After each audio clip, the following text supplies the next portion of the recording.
bagaimanapun bahasa internasional, bahasa Inggris tetap harus dipelajari. Makanya kalau ke anak-anak saya Pak, saya ngajarkan, saya bikin aturan di rumah.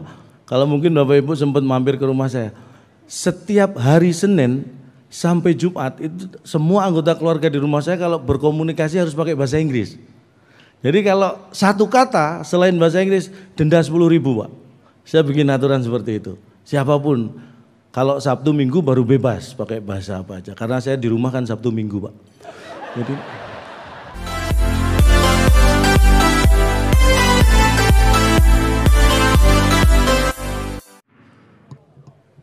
Assalamualaikum warahmatullahi wabarakatuh. Selamat malam, saya Cak Lontong, salam lemper. Tepuk tangan terlebih dahulu buat junior saya Judika. Junior secara usia, secara kemampuan saya yang junior. Judika, when man loves a woman, kekuatan cinta selalu ada. Dan saya yakin karena kekuatan cinta kepada negeri dan juga rakyat Indonesia, maka ada penghargaan Ahmad Bakri, luar biasa. Semua terlahir karena cinta. Karena itu ketika saya dihubungi panitia, saya tanpa ragu-ragu saya jawab, siap, saya hadir di penghargaan Ahmad Bakri. Saya nggak mikir honor Pak Abu Rizal. Saya nggak mikir bayaran, serius. Karena yang mikir kan panitia Pak. Saya akan tinggal terima gitu.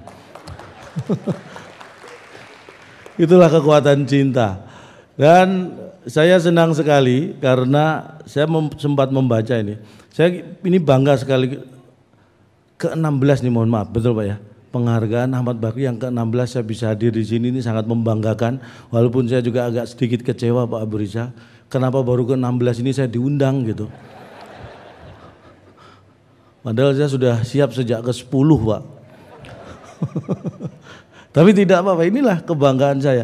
Karena luar biasa malam hari, kalau di hari-hari biasa untuk bertemu dan menghadap Bapak Abu Rizal ini kan luar biasa susah. Beliau ini kan sibuk sekali. Tapi saya sangat bangga, bersyukur karena justru malam hari ini beliau menghadap saya. Duduknya maksud saya, beliau duduknya menghadap saya. Kita saling berhadapan. Ini kehormatan buat saya. Itulah pentingnya. Makanya berkaitan dengan penghargaan berikutnya tentang sastra ini. Sastra itu adalah karya bahasa. Makanya saya menghormati dan mencintai bahasa Indonesia. Bahasa yang saya junjung tinggi, bahasa nasional. Makanya kemanapun Pak, keluar negeri pun saya nggak pernah menggunakan bahasa Inggris. Saya ingin tunjukkan pada dunia kalau Cak Lontong nggak bisa bahasa Inggris. Saya gunakan bahasa Indonesia terus, benar. Tapi tetap bagaimanapun bahasa internasional, bahasa Inggris tetap harus dipelajari. Makanya kalau ke anak-anak saya Pak, saya ngajarkan, saya bikin aturan di rumah. Kalau mungkin Bapak Ibu sempat mampir ke rumah saya, setiap hari Senin sampai Jumat itu semua anggota keluarga di rumah saya kalau berkomunikasi harus pakai bahasa Inggris. Jadi kalau satu kata selain bahasa Inggris denda 10.000 Pak. Saya bikin aturan seperti itu. Siapapun, kalau Sabtu Minggu baru bebas pakai bahasa apa aja. Karena saya di rumah kan Sabtu Minggu Pak. Jadi ya kalau bikin aturan yang jangan merepotkan kita sendiri.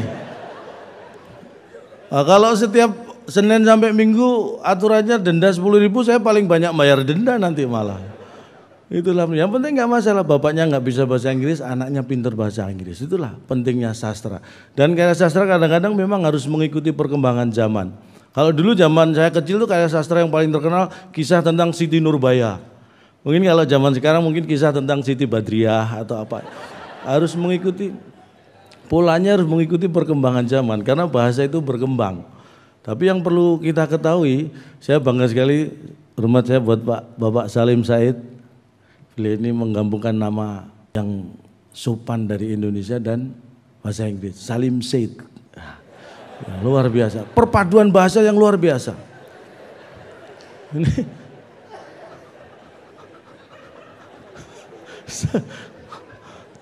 Bapak Ibu baru tahu kan, baru sadar kan. Untung saya ngomong ini.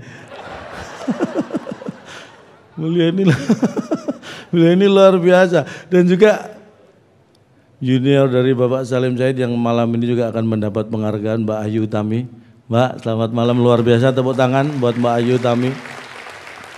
Beliau ini kalau saya pelajari akhir-akhir ini katanya ini Mbak, mempelajari dan mahir menulis tentang apa?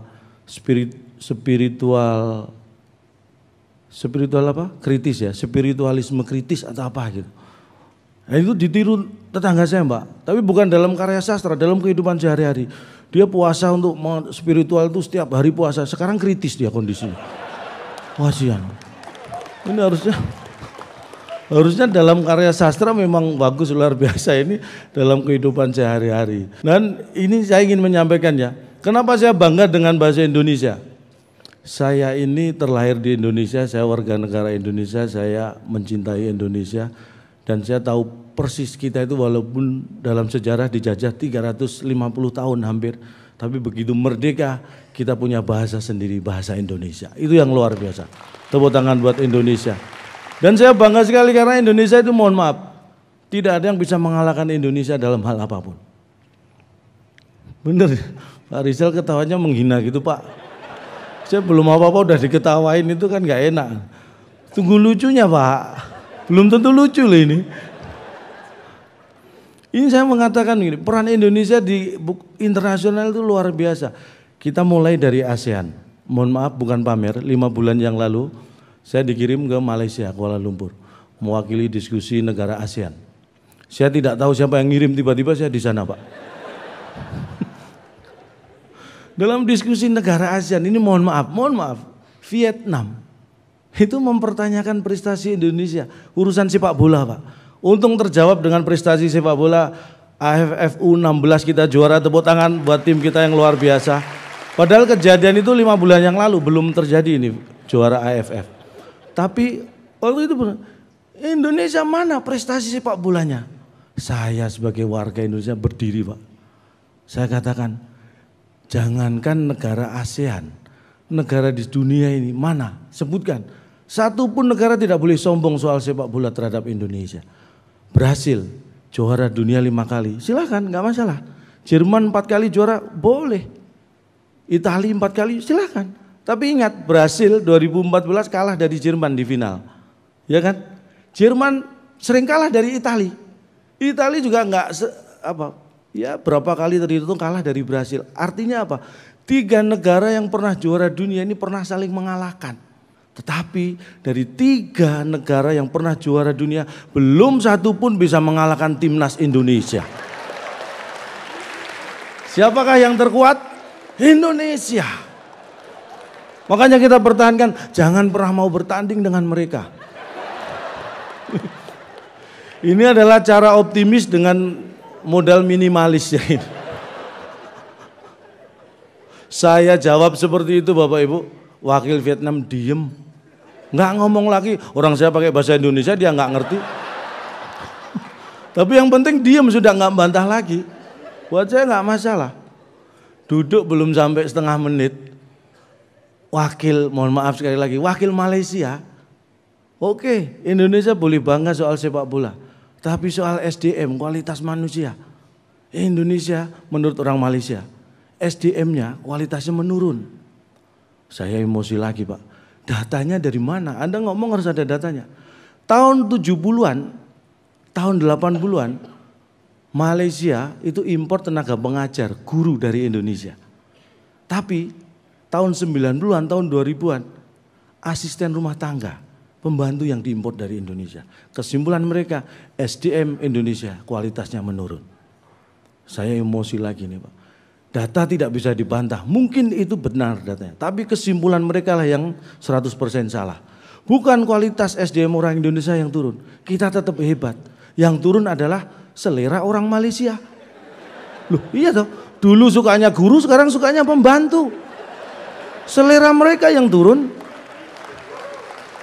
Mungkin baru ini yang bisa saya sampaikan. Nanti akan saya lanjutkan dengan tema-tema lainnya karena akan semakin berat. Nanti ada tema sains dan juga wirausaha. Saya akan coba untuk ikhtiar mencari materi tentang itu. Tapi untuk sastra saya kira ini cukup sampai sini. Mudah-mudahan menghibur. Saya Cak Lontong, salam lemper.